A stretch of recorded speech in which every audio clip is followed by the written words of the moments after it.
அனைவருக்கும் வணக்கம்.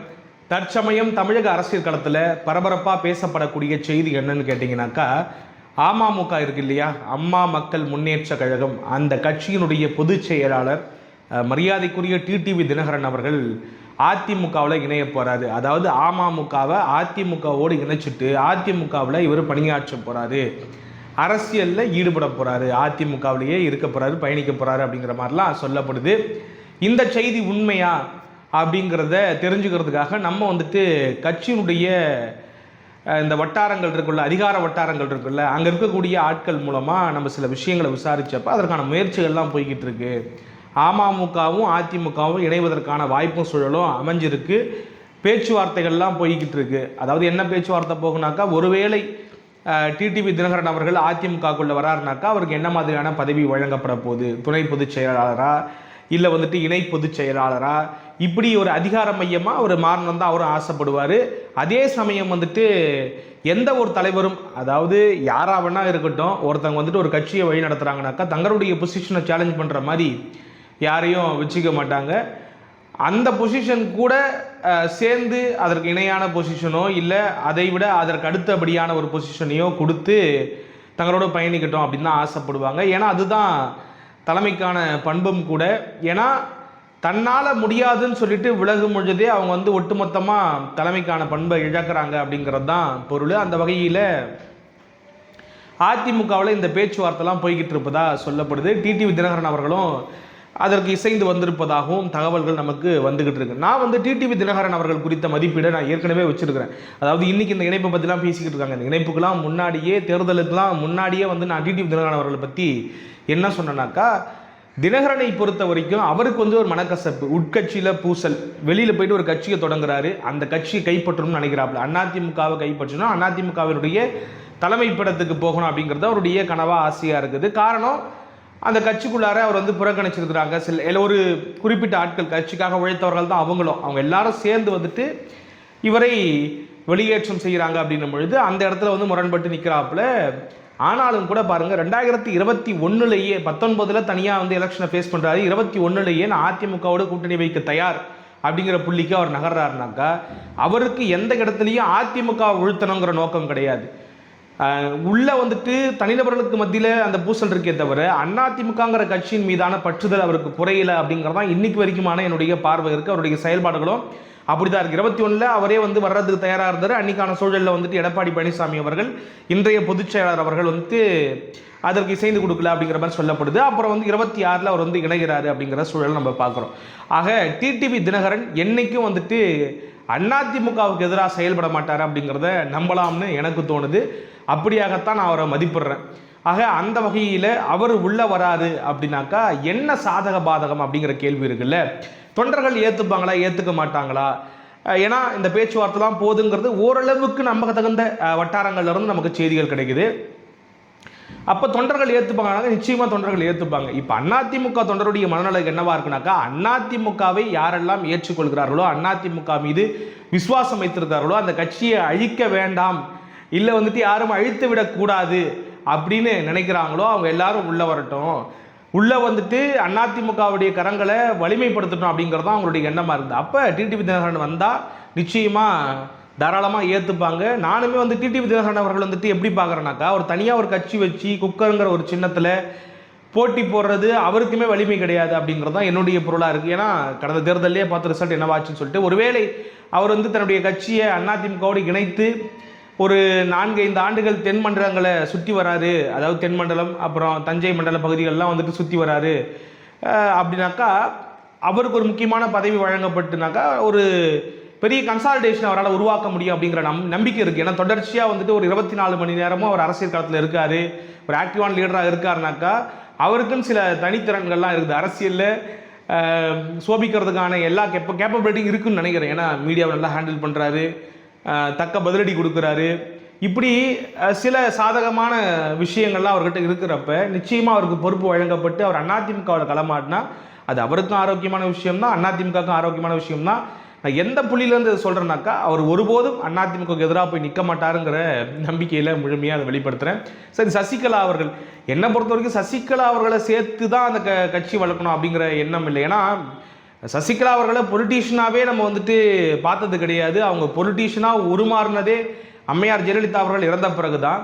அவங்க தான் நிழலில் இருந்து பல வேலைகளை பார்த்துருந்தாலும் கூட மக்கள் மத்தியில் அதாவது எப்படி சொல்கிறது, மக்களுக்கான பணிகளை களத்தில் இருந்து செஞ்சதில்லை அப்படிங்கிறத பார்க்குறோம். அதுக்கப்புறம் அவங்க வந்துட்டு சிறைச்சாலைக்கெலாம் போயிட்டு வந்ததுக்கப்புறம் கூட அவங்களுடைய எண்ணம்ங்கிறது வந்துட்டு ஏதோ ஒரு வகையில் அதிமுகவில் ஏதாவது அசோசியேட் ஆகி இல்லை வந்து அந்த பொறுப்புக்கு ஏதாவது போக முடியுமா, முக்கியமான பொறுப்புக்கு போக முடியுமா அப்படின்னு சொல்லிட்டு வேட்பாளர்கள்லாம் போட்டு என்னென்னமோ பண்ணி பார்த்தாங்க. அந்த வகையில் எனக்கு சசிகலா வந்துட்டு ஒரு பெரிய ஃபேக்டராக இருப்பாங்க அப்படின்லாம் எனக்கு தோணல.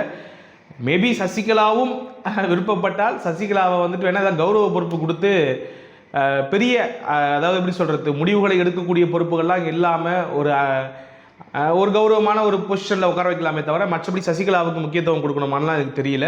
ஆனால் டிடிவி தினகரன் அவர்களை பொறுத்த வரைக்கும் பயன்படுத்திக்கலாம் அப்படிங்கிறது தான் என்னுடைய பார்வையாக இருக்குது. தொண்டர்களும் ஏற்றுப்பாங்க அப்படிங்கிறது தான்.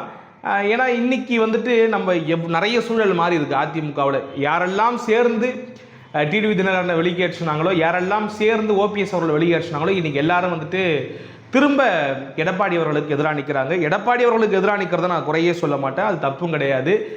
ஒரு கட்சியினர் தான் அந்த கட்சியினுடைய தலைமையை சேலஞ்ச் பண்ணுறதுங்கிறது ஜனநாயகத்துவம் தான். ஏன்னா அப்படிப்பட்ட கட்சி தான் அதிமுக. ஆனால் கடந்த காலங்களில் அம்மையார் ஜெயலலிதா அவர்களையும் நிறைய பேர் சேலஞ்ச் பண்ணிருக்கிறாங்க. ஆரம்பிரப்பன்லேருந்து திருநாவுக்கரசு பல்வேறு நபர்கள் புதிய கட்சியிலும் தொடங்கியிருக்கிறாங்க அப்படிங்கிறத நம்ம பார்க்குறோம். ஆனால் இவங்களுடைய நோக்கம்ங்கிறது என்னவா இருந்ததுனாக்கா, அதிமுகவை காலி பண்ணிட்டு நம்ம வாழ்ந்தா போதும், தாவேக்காவில் போய் சேர்ந்தா போதும், அங்கே அமைச்சர் பதவி கிடைச்சா போதும், அதனால் நமக்கு ஆதாயம் ஈட்டுனா போதும் அப்படிங்கிறது தான் அவங்களுடைய எண்ணமாக இருந்தது. அந்த புள்ளியில் இருந்தால் இவங்களுடைய ஆபத்தான எண்ணத்தை நம்ம வந்து விமர்சிக்கிறோம். மற்றபடி வேலுமணியும் அதிகாரத்தில், அதாவது அதிமுகவினுடைய தலைமை படத்துக்கு போகிறதுக்கு ஆசைப்படலாம், சிவி சண்முகம் ஆசைப்படலாம், யார் வேணால் ஆசைப்படலாம். ஆனால் அதிமுகவை நிர்மூலமாக்கிட்டு தாவேக்காவில் போய் நான் சில பழங்களை அறுவடை பண்ணி சாப்பிட்ணும் அப்படிங்கிறதுக்காக ஒரு தவறான முடிவு எடுக்கிறத நம்ம ஏற்றுக்க முடியாது. திடீர்னு அவங்க பேக் அடிச்சுட்டு வந்து நாங்கள் அதிமுகவுடைய வெல்விஷர் தான் அப்படின்னு சொல்கிறதும் அப்பட்டமாக இருக்குது. அதுக்கு விஜயபாஸ்கர் மாதிரி நான் சுயநலவாதி தாங்க, எனக்கு வந்துட்டு இந்த மாதிரி நான் வேணும்னா அதிமுக கரவேட்டி கட்டிப்பேன், அதை கைட்டி போட்டு பெய்ஜ் கலர் ஃபேண்ட்டும் வெள்ளை கலர் சட்டையும் போட்டுக்கிட்டு உடனே தாவேக்காரனாக மாறி ஊருக்குள்ளே சுற்றி வளமர ஆரம்பிச்சிடுவேன் அப்படின்ற மாதிரி தன்னைத்தானே எக்ஸ்போஸ் பண்ணிக்கலாம். அப்பட்டமான ஒரு சுயநலவாதி விஜயபாஸ்கர் மாதிரியான ஆட்கள், 2 விஜயபாஸ்கருமே அப்படிப்பட்ட ஆட்கள் தான். அதுவும் விஜயபாஸ்கர்லாம் பெரிய ட்ராமா கம்பெனியை நடத்தக்கூடிய அளவுக்கு கெப்பாசிட்டி உள்ள ஒரு ஆள்.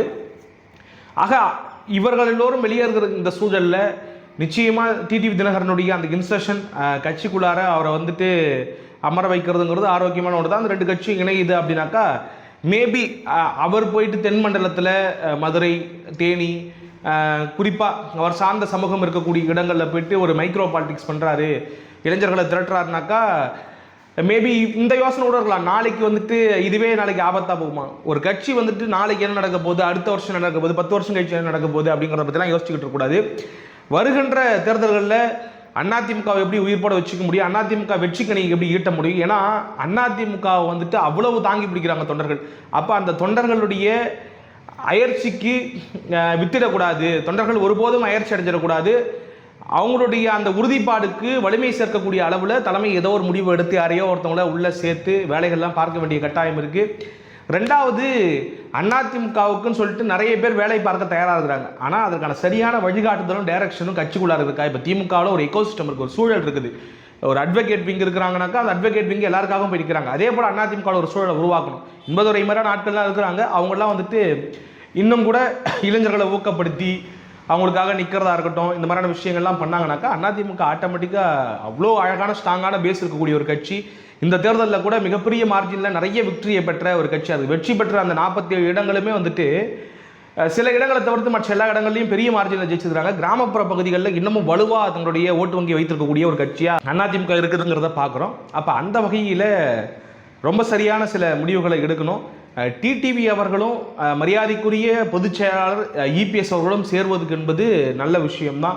தென் மண்டலங்களில் அதிமுக வலுப்படும், கொங்கு மண்டலத்திலையுமே வந்துட்டு ஒரு பெர்ஸ்பெக்டிவ் மாறும். இன்றைக்கி இந்த அலங்கோல ஆட்சி நடந்துக்கிட்டு இருக்கு இல்லையா, இந்த அலங்கோல ஆட்சி அகற்றப்படுகிற பொழுது அப்போ ஒரு எண்ணம், ஒரு சூழல், ஒரு பார்வையை உருவாக்குறப்ப நிச்சயமாக கொங்கு மண்டலத்திலையும் ஒரு பவுன்ஸ் பேக் ஆகிறதுக்கான வாய்ப்பு இருக்குது. வடமண்டலம், முக்கியமாக வடமண்டலம் தான் பயங்கர இக்கட்டான சூழலில் அதிமுக தடுமாறுகிற சூழலில் தொடர்ச்சியாக வடமண்டலங்களில் வாக்குகளை வாரி குவிச்சுக்கிட்டு இருக்காங்க. 2024 அதிமுக பெரிய தோல்வி அடைஞ்சாலும் கூட அவங்க வாங்கின அந்த oat percentage chunk of oats இருக்குல்ல, அது பெரிய அளவுக்கு விழுந்தது வட மண்டலத்தில் தான், வட மாவட்டங்களில் தான். அதே போல் இந்த தேர்தலையும் கிட்டத்தட்ட 30 தொகுதிகளுக்கு மேலே வெற்றியை வாரி தூக்கி கொடுத்துருக்குறாங்க. ஆக அவங்க நிச்சயமாக உடன் நிற்பாங்க, அதில் மாற்று கருத்து கிடையாது. அப்போ மீண்டும் இந்த பகுதிகளில் எல்லாம் பவுன்ஸ் பேக் ஆகணும்னாக்கா சில இணைப்புகளை எல்லாம் கட்டாயமாக்க வேண்டியது இருக்குது. அதே போல் வாய்ப்பு இருந்தால், அதாவது தொடர்ச்சியாக வந்து எண்ணம் சரியாக இருக்கக்கூடியவர்களை அதிமுகவுல சேர்த்து பயணிக்கிறது தப்பே கிடையாது. எனக்கு பதவி கொடுக்கல, எனக்கு வந்துட்டு எம்எல்ஏ சீட் கொடுக்கல, எனக்கு எம்பி சீட் கொடுக்கலனாக்கா அவங்களாம் தாவிக்கிட்டே தான் இருப்பாங்க. அது நமக்கு பிரச்சனை கிடையாது. கட்சியில் இந்த சிக்கல் இருக்குன்னு உண்மையாக யாராவது பேசுனாங்கனாக்கா அதை ஏற்றுக்கலாம். அதை விட்டுட்டு திமுக அதிமுக சேர முயற்சி பண்ணாங்க அப்படிங்கிற அந்த தேஞ்சு போன டேப் ரெக்கார்டை வேணால் தூக்கினானாக்கா அவன் வந்து அம்பக்கு திருட்டு பையன் திருட்டுத்தனம் அப்படின்னு சொல்லிட்டு அவங்கள புறக்கணிச்சிட வேண்டியது தான். மற்றபடி கட்சிக்குள்ள இருந்த சிக்கல் இருக்குது, இந்த பிரச்சனை இருக்குது, தலைமை கிட்ட இதை முறையிடப்பட்டு இப்படி யாராவது சொன்னால் கூட பரவாயில்ல. இந்த திமுக அதிமுக அந்த விஷயத்தை அந்த ஒரு கருத்துருவாக்கத்தை உருவாக்கி கொடுத்துருக்கிறதே தாவேக்கா தான். இதை சொல்லிட்டு என் கூட வந்து சேர்ந்துக்குங்க அப்படிங்கிறதான் அவங்களுடைய எண்ணமாக இருக்குது. நிறைய முயற்சிகள் எடுத்துக்கிட்டு இருக்கிறாங்க, பார்ப்போம். டிடிவி தினகரன் அவர்களும் மரியாதைக்குரிய இபிஎஸ் அவர்களும் சேர்றாங்களான்னு சொல்லிட்டு சேர்ந்தாக்கா என்ன மாதிரியான விளைவுகள் ஏற்படும், என்னை பொறுத்த வரைக்கும் நல்ல விளைவுகளாக தான் இருக்கும். தென் மாவட்டத்தில் ஒரு ஒருங்கிணைப்பு ஏற்படும் அப்படிங்கிறது என்னுடைய பார்வையாக இருக்குது. உங்களுடைய பார்வை என்னங்கிறத கமெண்ட் பாக்ஸ் சொல்லிட்டு போங்க. மீண்டும் நல்ல காணொலியில் உங்களை சந்திக்கும் முறை உங்களிடம் வந்து விடைபெறுவது உங்கள் அன்பு நண்பன் தமிழரசன்.